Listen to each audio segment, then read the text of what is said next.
nombre por qué, Ángel? ¿Por qué? ¿Por qué? ¿Por qué será, Alfonso? ¿Por qué? Eso digo yo. ¿Será porque alguna o a la familia de las Tradescantia las conocemos con el nombre de Amor de Hombre, ¿En entre serio? otros? Así las conocemos, Claro Amor que de sí. Hombre. Bueno, pues aquí tenemos a nuestras Amor de Hombre. Tenemos a Es ese unas Amor de plantas Hombre colgantes muy, pero que muy bonitas. colorido y con esas pinceladas cromáticas que nos aportan las Tradescantias para dar esas cortinas vegetales que nos gustan con distintos colores.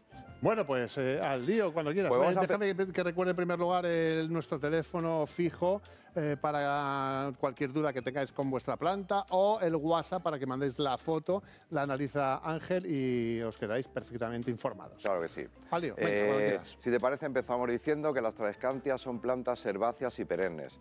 Como bien decimos, son plantas colgantes, son de fáciles cuidados. Hay que tener en cuenta, Alfonso, la ubicación. Si las ubicamos en interior, espacios con buena luz. ¿Por qué decimos espacio con buena luz? Porque esa falta de luz va a provocar que los tallos sean más débiles y más largos y esas pinceladas, esos colores, esa variegación que tiene la planta, la perderíamos a la falta de esa luz. Con lo cual, todas las especies más variegadas hay que ubicarlas en espacios bien iluminados. ¿Las queremos colocar en exterior? Ideales ahora para esos porchecitos, esos espacios sombreados que tenemos para que cuelguen esas bonitas Tradescantias. Recordando que son plantas sensibles a las bajas temperaturas. Es decir, más o menos cuando la temperatura mínima descienda de los 8 o 10 graditos, A 8 o 10 grados, pues tenemos que preocuparnos un poco de... Sí, hay en porchecitos que mantenemos una temperatura más o menos de esa oscilación y ahí las podemos mantener. Pero hay que recordar que en el jardín como tal se nos helarían. Son plantas que se reproducen muy bien, Alfonso, bien por esquejes o por división. Esa división o ese esquejeado lo debemos de hacer en época de primavera. Los riegos han de ser regulares sin encharcar el sustrato, pero sí manteniendo una humedad. Es decir, no le gustan esos suelos tan secos, pero no le gustan los suelos encharcados. Con lo cual, eso nos indica a que ese tipo de sustrato que vamos a utilizar, vamos a hacer primero un buen drenaje y un sustrato más ligero para que tenga facilidad de perder ese agua y a la vez absorberlo e irlo perdiendo lentamente. Perfecto. ¿Algún cuidado especial? ¿Tenemos que prestar alguna atención a este tipo de plantas? Sobre todo, colgantes? Alfonso, ese plan de abonado que también recordamos siempre para todas las plantas. En este caso vamos a abonar con un abono para plantas de flor.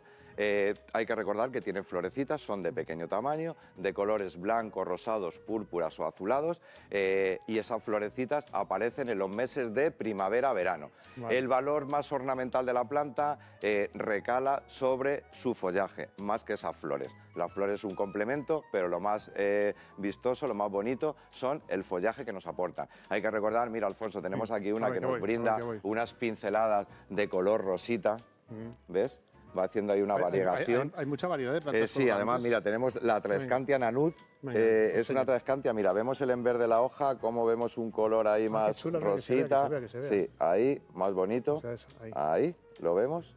Vemos esos veteados. Además, lo importante, no pasa nada, va a regenerar bien. Es como el corte de pelo, no pasa nada. Como que me asustaba. Ay, no, nada, no pasa nada. Ahora es que esto con una planta es una planta muy compacta. Además, Alfonso, hemos de decir que las Tradescantias se cruzan entre sí. No hay una barrera de hibridación.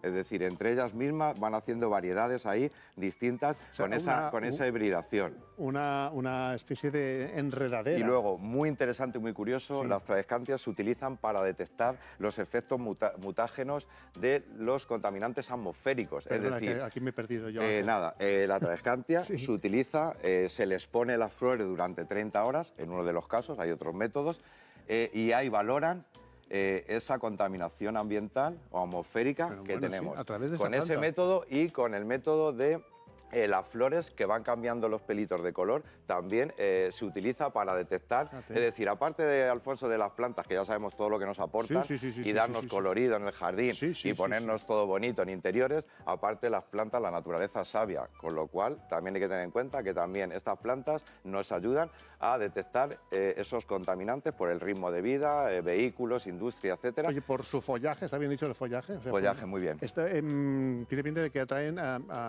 debe ser ser un plato de muy buen gusto, de mosquitos, de... otro tipo Siempre de que insectos. donde haya vida va a haber más vida, es decir, donde tengamos ahí verde, reguemos y Yo es que, vamos, yo si fuera- reunamos un poco las Yo condiciones, si fuera un ahí lo insecto, tenemos. esta planta ya me atraería de primeras. Y- Es muy importante, Alfonso, mira, la vamos Sí, y para te que paso- se vea, para que se vea bien. Mira, es muy importante para mantener una planta más bien compacta, ¿vale? Como la vemos, y que no nos eche tallos tan largos como, por ejemplo, esa variedad de Tradescantia.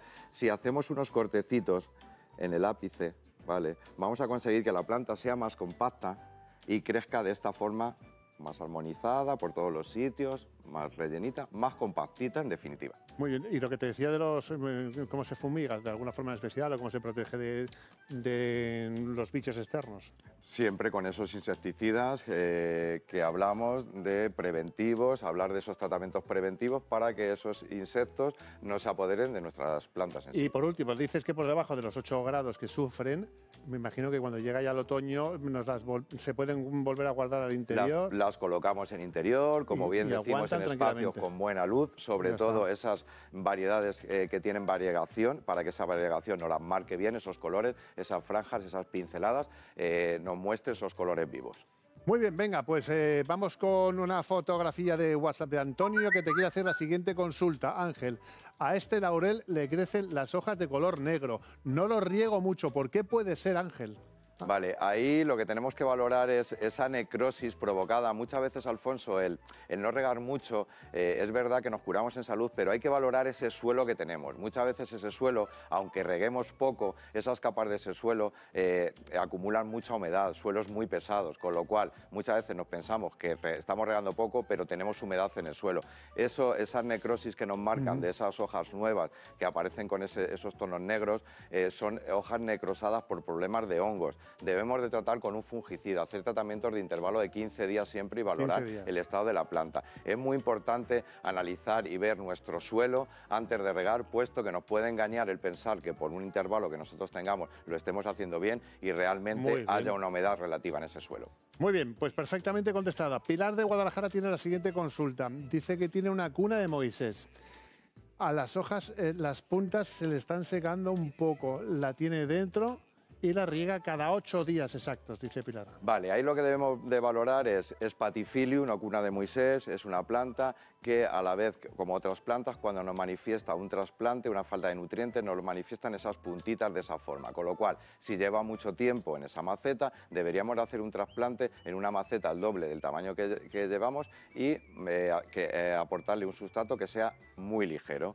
Y si es falta de abono, ese abono para plantas ricos en fósforo y potasio, para plantas de flor, ricos en fósforo y potasa, para crear esa floración, esas bonitas espátulas. Muy bien, otra fotografía de WhatsApp, en este caso de Hortensia. Mi planta tiene un color verde muy apagado. ¿Qué le pasa? Vale, pues ahí le vamos a decir a Hortensia que ese color apagado nos está pidiendo unos nutrientes. Esos nutrientes se los vamos a aportar aplicándole un abono específico para coníferas. Cuando la conífera necesita nutrientes, nos los manifiesta con un amarilleo más apagado. Hay que recordar que es una planta que es muy sensible a un hongo que es fitóctora y que hay que mantener los riegos a rajatabla para no excedernos, puesto que es muy sensible a contraer dicho hongo. Vale. Antonia de Esquivias, a ver qué problema tiene. Dice que tiene un tronco de Brasil desde hace 40 años. Oye, enhorabuena, ¿eh? Y ahora se le están poniendo las hojas amarillas. Ay, es verdad, la pobre, después de 40 años, claro, tiene que estar sufriendo. No se le morirá, Tenemos que Ángel, ¿no? hacer todo lo posible para recuperar ese tronco de Brasil. Lo primero, enhorabuena por todos esos años que 40 llevan años. acompañándote.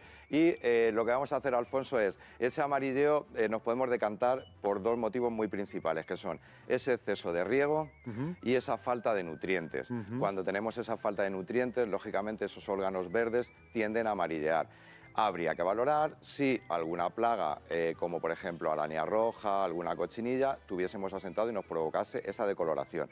Vamos a ir valorando esos factores y si no la abonamos, es importantísimo que la abonemos para recuperar esos órganos amarillos. 40 años, ¿eh? Fíjate. 40 años, madre mía. Te comas un tronco de Brasil para toda la vida. Toda una vida. Bueno, foto de WhatsApp, venga, vamos con ella. Y te dice Lucía, a mi hibisco se le caen los capullos que le crecen. ¿Qué puedo hacer? Vale, ahí le vamos a decir a Lucía, es muy común que el hibiscus, cuando tiene un desequilibrio en el agua, nos aborte esos botones de flor. Necesita unos riegos regulares, pero no encharcamiento. Cuando provocamos ese encharcamiento o nos quedamos muy cortos de agua, es cuando nos aborta esos botones. Además, hay que recordar que el hibiscus, que es una planta de floración muy continua, necesita hacer ese plan de abonados para que tenga los nutrientes necesarios y no forme parte también de esa forma de abortarnos los botones. Muy bien, más consultas, Ángel. Josefa de Ciudad Real te quiere preguntar o comentarte que se ha comprado hace unos días una hortensia y según ha llegado la hortensia a casa, patapunto a las hojas. Vale, es muy común la hortensia cuando la llevamos a casa en algo de desequilibrio que veamos que hagamos en el riego. Al ser una planta que hidranjea ya nos indica que significa bebedora de agua y que necesita esos riegos regulares. Sí que es verdad que en cualquier desequilibrio que provoquemos por ese déficit de agua se nos marchita. Es fácil de recuperar, Alfonso. La hidratamos bien otra vez, la ponemos en la sobrita si es necesario y las flores están marchitas, las eliminamos de la planta para que no nos reste fuerza y si es necesario hacer una podita más baja también lo hacemos y seguramente que con eso volvamos a tener otra vez, no brote otra vez la hortensia, lógicamente sacrificando la flor de este año, pero el año que viene la tendremos perfecta. Yo lo hice y de pronto brotó, me llevo una alegría. Claro que sí, porque estás aquí en Estando Contigo en la sección de jardinería. Por supuesto que sí. Más consultas, fotografía de WhatsApp, ¿verdad? Tenemos, venga, vamos con ella. Carmen, ¿qué cuidado necesita esta planta? ¿Es muy delicada? Vale, pues le vamos a decir a Carmen que tenemos un jebe o Verónica, conocida como Verónica, más común. Los jebes necesitan espacios sombreados, tiene una floración muy bonita como vemos y necesitan suelos también ligeros, pero sobre todo espacios sombreados. Cuando hablamos de sombreado no quiere decir que estén todo el día en sombra, sino que evitemos esa exposición solar del hueco del día que es la más fuerte, es decir, que la ubiquemos en espacios donde le dé el sol de por la mañana hasta las 12:01 y luego la sombremos. María de Santa Cruz de la Zarza también te quiere hacer una consulta. Dice que tiene un membrillo. Dice que tiene un membrillo que le echa muchas flores, pero que ninguna le cuaja. Vale, ahí tenemos que hablar de esa mala polinización muchas veces, esa falta de nutrientes, pero sobre todo esa mala polinización. Sí que es verdad que este año, Alfonso, como hemos tenido esa primavera ahí tan desigual, puede haber provocado algún desequilibrio y provocar esa defoliación, o ese aborte, en este caso, de las flores. Muy bien, más consultas. Lourdes, de Talavera de la Reina, dice que ¿cómo hay que cuidar la costilla de Adán? Vale, costilla de Adán. Que se le han puesto las hojas amarillas. Dice. Vale, costilla de Adán. Sobre todo, la ubicamos en espacios de interior, en espacios con una luz media, no necesita una luz muy abundante. Y sobre todo, lo más principal, para tenerla siempre sana, es los riegos siempre dejando de secar el sustrato casi completamente entre riegos. Si pensamos que por ser una planta tropical nos requiere de unos riegos más excesivos, ahí nos equivoca. Tenemos que mantener el sustrato seco casi completamente entre riegos. Y es muy importante para hacer esas hojas grandes y verdes, ese abono para plantas verdes, rico en hierro y nitrógeno, para favorecer dicho follaje. Y al límite de despedirnos ha entrado la última fotografía de WhatsApp que va a analizar Ángel, de Soledad. Esta planta tiene tantas flores que se le rompen los tallos. ¿Qué hago? Sí, hay Soledad, pues nada, le vamos a decir primero enhorabuena, porque lo tiene súper bonito. Y luego sí que es verdad que ese tipo de cactus, al final, tiende a tener mucho peso y al final se nos quebran los trocitos. Sí que es verdad que con esos trocitos podemos utilizar para hacer esquejes, los dejamos un tiempecito. El error de los cactus es meterlos rápidamente en tierra, hay que dejar que seque un poquito esa herida, porque si lo metemos directamente los pudrimos fácilmente, puesto que llevan ahí acumulación de agua. Los dejamos un tiempecito y luego los podemos trasplantar, con lo cual podemos utilizar esa planta madre para hacer esquejes de cactus. Bueno, pues 12:50, ha quedado todo perfectamente. Hemos hablado de estas plantas maravillosas colgantes ahora para lucirlas en el exterior y cuando llegue el otoño para guardarlas. Tradescantias, amor de hombre, plantas muy comunes que la mayoría de los amantes de las plantas las conocen, pero que hay variedades para darle un toque a nuestro interior o a nuestro exterior. Por supuesto. Gracias. Gracias Ángel. A vosotros siempre. Ha sido un placer. El placer es mío. Ay, el nuestro. Nos vamos con buena música.